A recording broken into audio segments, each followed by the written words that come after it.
You want me to open? I can hear you, dude. Crystal clear. All right, sweet. Yeah, you can open. Or am I opening? What do you want to do, Aiden? How do you feel today? I think it's you that should open. Okay, let's go. Welcome back to another episode of Unscripted Exchanges, sponsored by Bush Non-Alcoholic Drinks. No, I'm kidding. We're not sponsored by them yet. Thank you guys for joining us again. Excited to be here. I am not back in the studio. I'm in the interim studio. Wait till you guys see what I'm doing. It's crazy.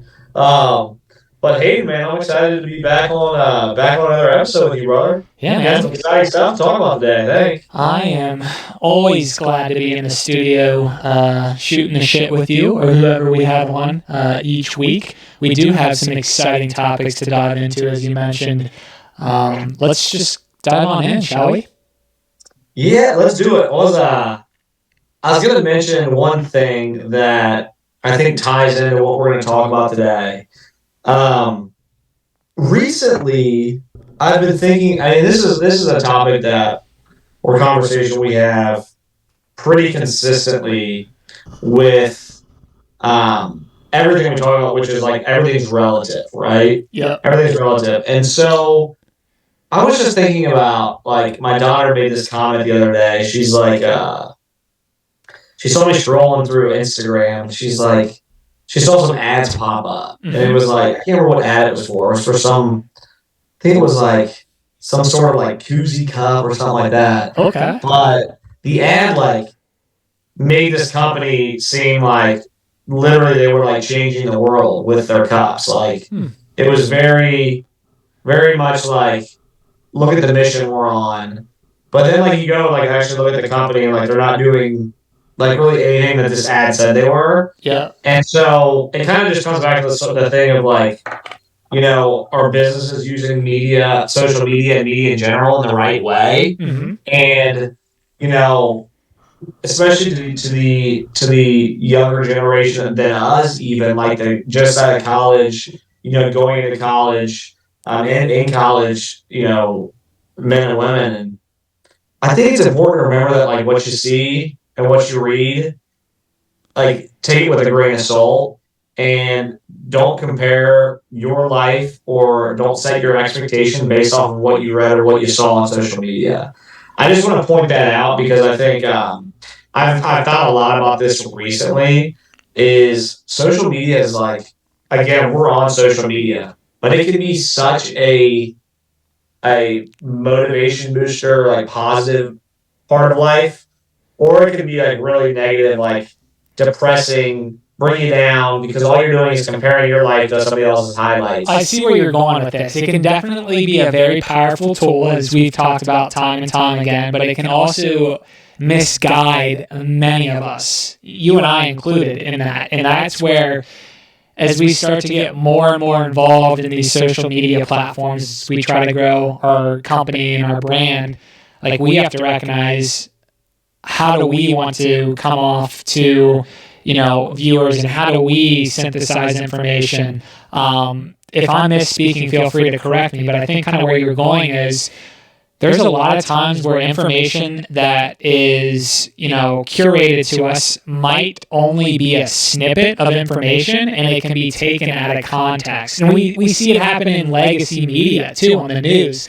Like we're only being shown what's going to get us all fired up, whether that's, you know, emotions of excitement, feeling depressed, whatever it is. There's always that end in mind that they're trying to get, you know, the final audience to react to. And that's where it's like, okay, let me take a deep breath. Let me try to think critically and understand, is this really the full length conversation that this person or this company is trying to promote? Because again, time and time again, we only see, you know, 30 seconds or a minute of that conversation when there's another like 5 minutes of that conversation where it adds more context.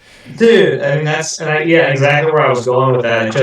It kind of like dawned on me like everything is relative, but also like it's to an extent it is such a challenging dynamic to try to be like, you know, socially, and you know if you're using social media, right, YouTube, Instagram, LinkedIn, try to use that like, okay, I want to be I want to be honest. I want to share the truth. I also don't want people to think this is my normal day life. You know, you're trying to like mix all these in, and the truth of the matter is like, as human beings, we're in a generation like my sister says to the other day. She goes, I just think I've been struggling with like attention lately. Like, you know, I don't know if I have ADD or what. I said, we all have ADD or ADHD or whatever you want to call it. We all have, to some extent, something like that because of the world we live in, where all this media and all this stuff's at our fingertips. And if you're going specifically to like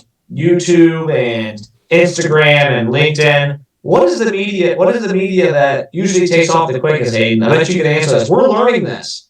What do most people watch? Shorts and reels, man. They want that fast content, quick and They easy. want the shorts. They want the short stuff. And a lot of times, the shorter you make something, the more people are going to watch it because they want to flip on to the next thing. They don't want to like actually sit there. Why do you think so many people don't read books now? I mean, Blinkist and Headway they're great apps, and why do you think everybody uses them? Because it's a way to take this long thing and adhere, and it's serving the society of I don't have a long attention span now, so I'm going to take this and I'm going to summarize it in SmartNotes, so I'll actually get you to get it. And I think what's interesting about that is like exactly what you said. Let's dive into that. There's a big problem with things being taken out of context, and the issue is how do you solve that? Like, what is the solution? Because as a society and as people, I mean, don't get me wrong, I'm guilty of it too. I want to just, you know, if a company does an ad and it's way too long, I'm not going to watch it. But if they do a short snippet, again, if I don't take time to digest it, I'm like, oh, it looks great, I want it. Or, oh, yeah, they have a great mission. Or, hey, I hate that company because the CEO said this. But really, he said 15 other things that led up to that. But this news outlet that might be far left hates the guy and hates the company. So they're only going to show the part where he said that, you know, he doesn't believe in American poverty. And they're only going to show that part. They didn't show anything else. You know what I mean? Like, right. So I definitely think there's a few ways to unpack this. And as we've said time and time again, you know, there's many solutions to a given problem out there. I think you were also highlighting the fact that the world that we live in, that we've been evolving into, is we do want to cut through the fat and understand, okay, what are the main talking points of, you know, a conversation or a book, as you were throwing out the example of a Blinkist, that app that basically is SparkNotes for today's generation. Nothing's really wrong with that, but again, we're trying to highlight how you got to balance whether or not it's really telling you the full story. Again, for books, Blinkist, I think that's a perfect example. I don't really see any downsides to that. You could argue that there are, but I think where Cole and I are trying to hit home is on like YouTube or Instagram. Again, you only see those reels or those shorts depending on what platform that you're on, and that's where you can get a lot of those hot takes that don't always show, again, the broader context of that conversation.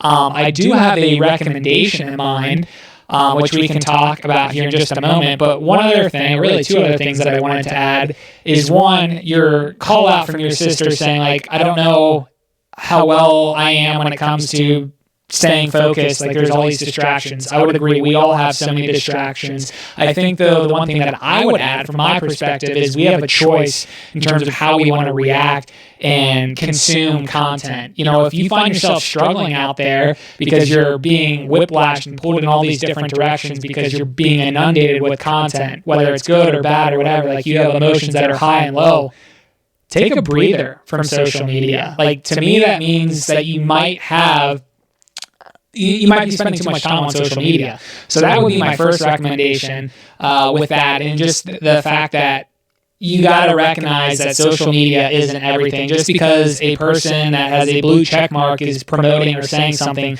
doesn't necessarily mean it's, you know, fact. Again, a lot of things are opinions. But anyhow, I'm getting into opinion myself there.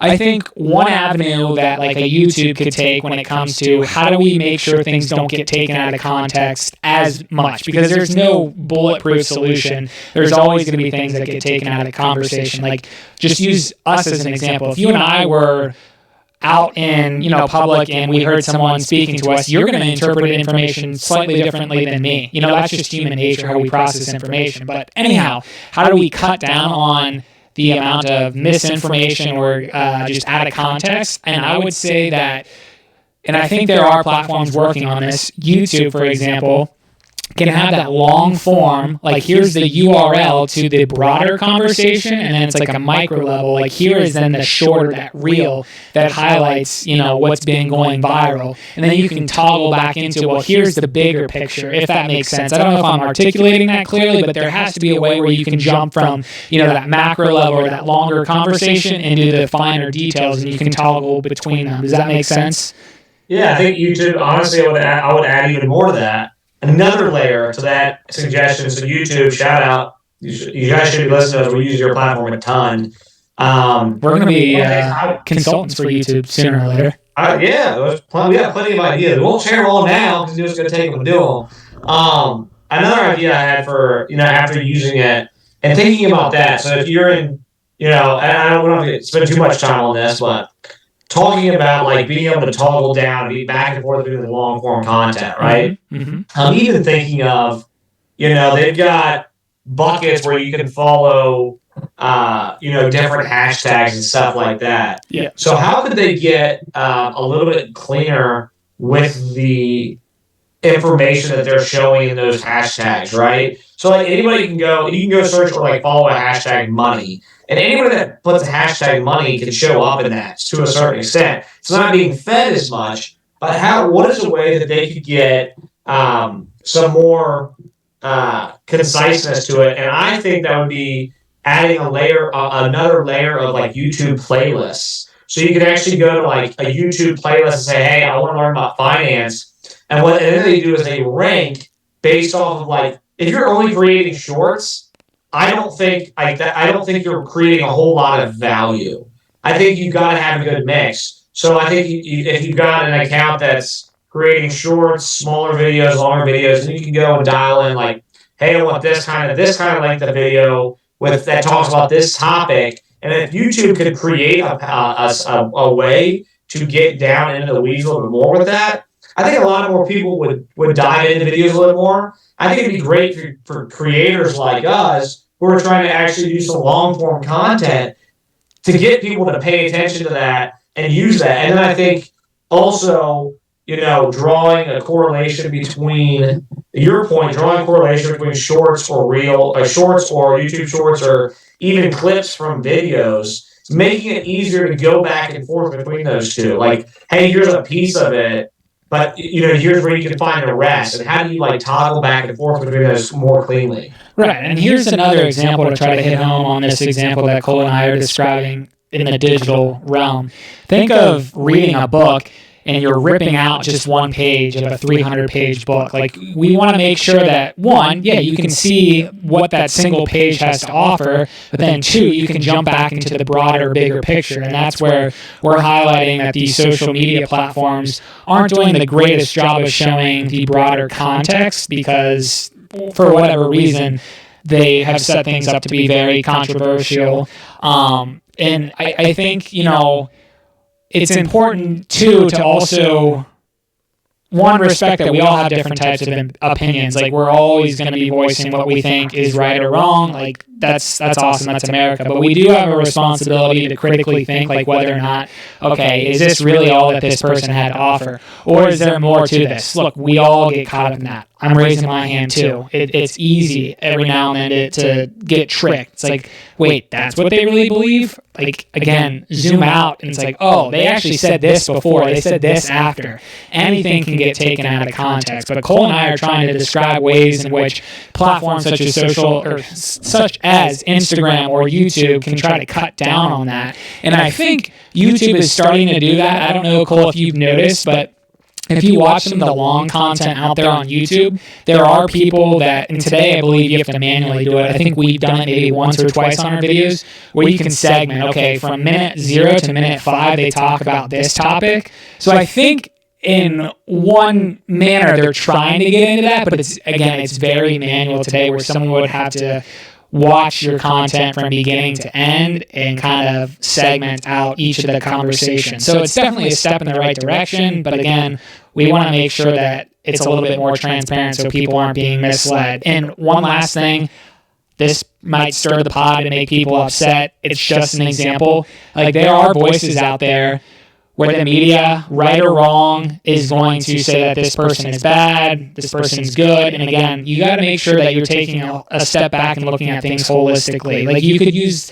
the former president as an example. You could use a guy like, what's his name? And a lot of people despise him. I'm not saying that I support him, but there sometimes is some more substance to the conversations or the topics that they're having. I'm blanking on his name. The Tate guy that's been banned from social media. Again, this right here could get clipped and be taken out of context saying that, I support him. I'm not saying that at all. I'm just recognizing that there might be more to the conversation than a 10-second clip that's coming out of that person's mouth. And that's all I'm trying to highlight. Dude, it's the hot take, man. Everybody wants to drive the hot take. Shoot. Yeah. We love the hot takes. We want to drive from a hot take back to the full conversation, right? Yep. And so I think to wrap up this topic, I think, and put a bow on it, is what we're trying to really get at is like some of these social media platforms, whether it's YouTube, Instagram, Facebook, doing a better way of tying content together and sharing the full story. And again, we've thrown out some ideas. They might not be, ideas aren't always executable. Yep. I mean, these are just ideas. Some of them might be, some forms of them. Yep. But ultimately, like, I think there's a big pathway and opportunity for these platforms to find a way to limit the amount of things that are being taken out of context or getting hot takes by creating a more seamless, stream of media that ties things together better. I think it'd be the best way to approach it. Is like they need a better way to tie it together and shoot. I mean, we can throw things at the wall and see what sticks. We got some ideas. YouTube, hit us up. Yes, we do. We've got a lot of ideas that we'd be willing to discuss over a $200 an hour consulting fee. I'm just playing. That's just to get a conversation with us. All right, so there was another thing, Tate, I wanted to talk about today and get into it a little bit. Can I first interrupt? You seem very well organized. Like, you've got an agenda. You've got some talking points. We're getting better. You're like, it's like a real show. It's like, okay, we ran through this potential topic to discuss, go into the pros and the cons, and now we're heading into another conversation. Very seamless of you. You're evolving. I'm trying to get better as we go, man. And I think one of the things we can do, I think a lot of our listeners, you guys, probably go, man, like, they have some great opinions, but, like, where are they getting this fact? Well, a lot of the stuff we do say is opinionated, and a lot of the stuff is from experience and books we've read. Like, I want to do a whole other episode, we don't have to talk about now, on Dave Ramsey's Total Money Makeover. I could spend, I'm almost done with it. Unbelievable book. We can play both sides of the coin with that. Mm-hmm. I'd recommend everybody reading it. What I wanted to talk about today is something that came up. The topic is communication. The topic for me is communication and communication with your employer in the workspace in the business environment. Sure. So I did a little digging. I wanted to just find out how happy, because I feel like communication to me is a huge factor in people's happiness and well-being in the office. Like, communicating effectively communicating respectfully and communicating at the right time, right place. Right. And it can either make or break the company's culture, I feel like. Because if people don't feel that they're getting communicated to, they're going to be really pissed off, like, I'm in the dark.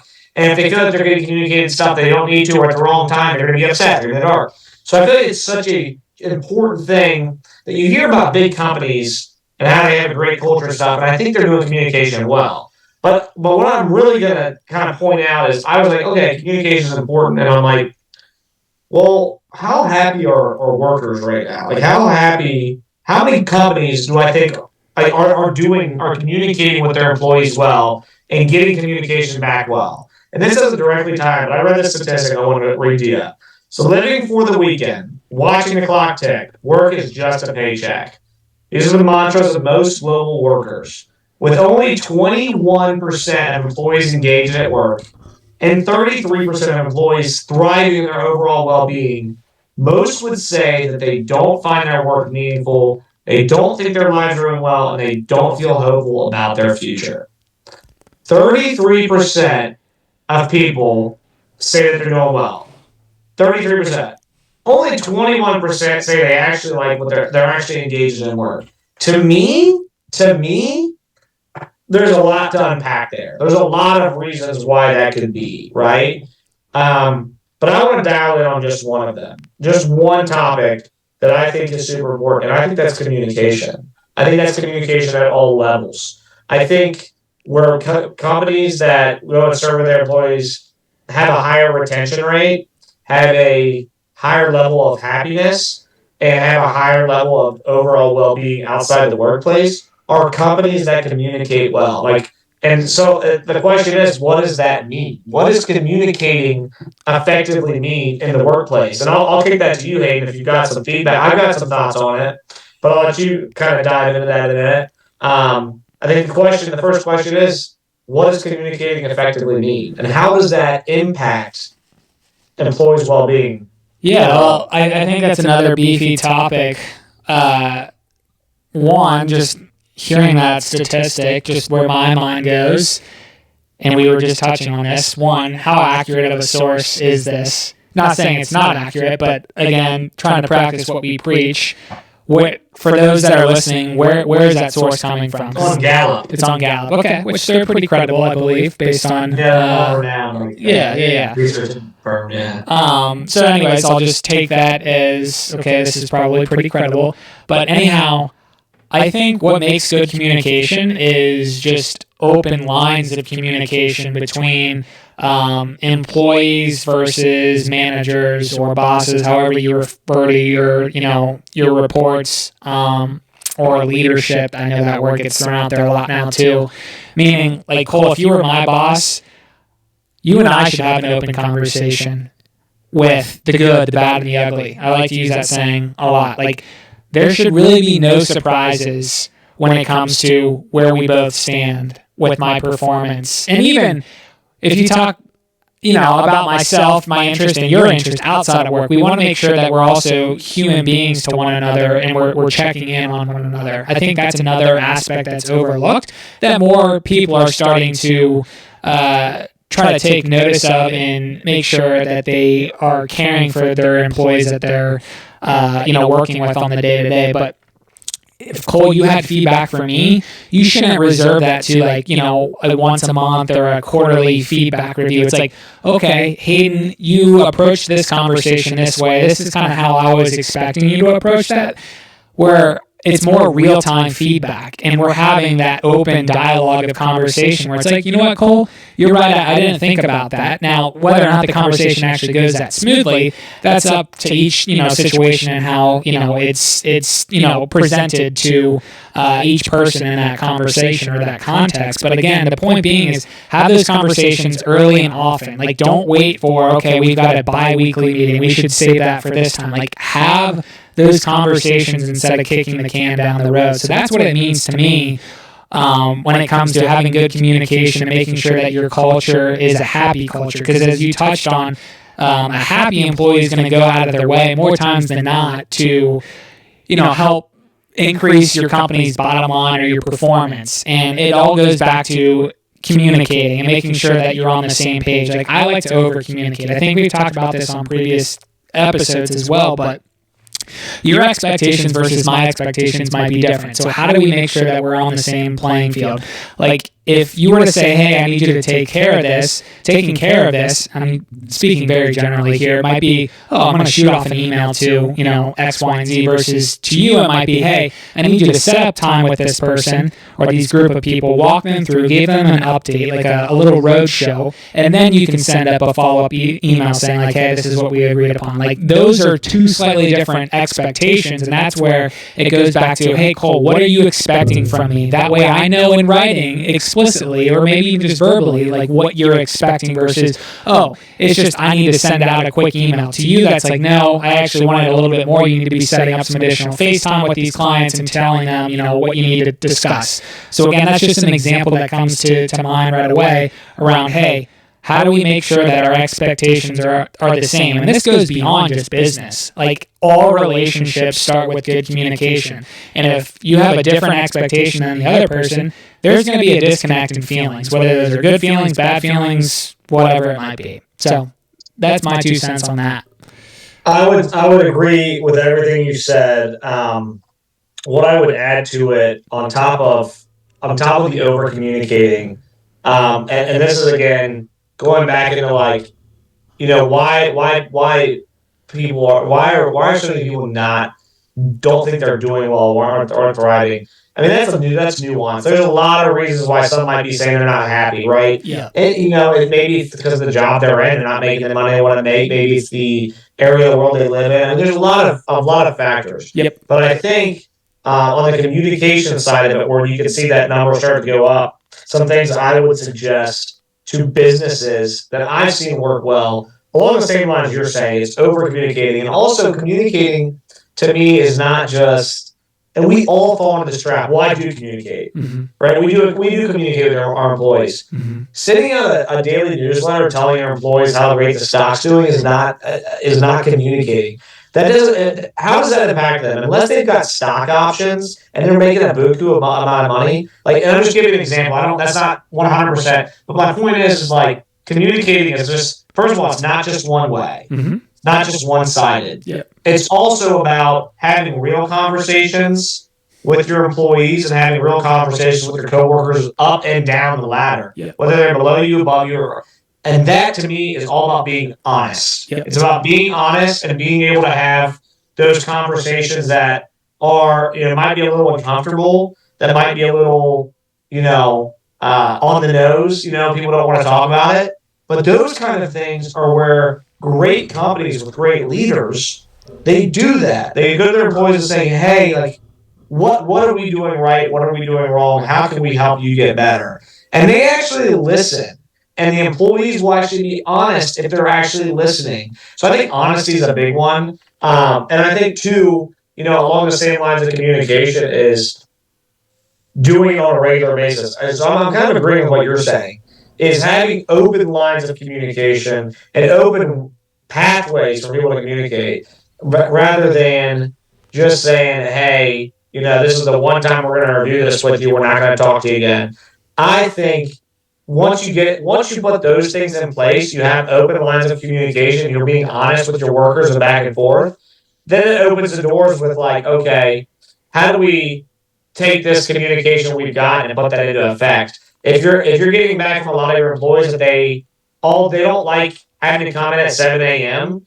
and they're all saying that, and that makes their mornings harder, and that makes it, you go, okay, well, if we let them come in at 8 a.m., is that going to affect our bottom line? No. Let's try it. Great. You've listened to that. Now you know how to put it into effect. And that's when you're going to see a shift, to me, in the overall happiness of, because not everybody's going to love their job, okay? Not everybody's going to like what they do, okay? Work is not always fun, right? If you're sitting, not every data science loves data scientists. They're good at it. Not every buyer loves sitting there writing purchase orders all the time. But if you can listen and understand what impacts them and how to help them out, I think that's where the communication comes in. Yeah, I think what I'm hearing you say there, as well as just how do you make things not seem always so transactional, like, hey, this is what I'm expecting from you, but how do you bring more of a human element into the workplace or the culture? Because, again, at the end of the day, we're human beings. We want to relate with one another. We do want to get that feedback in terms of, hey, am I doing a good job? Okay, maybe I'm not doing the greatest job here.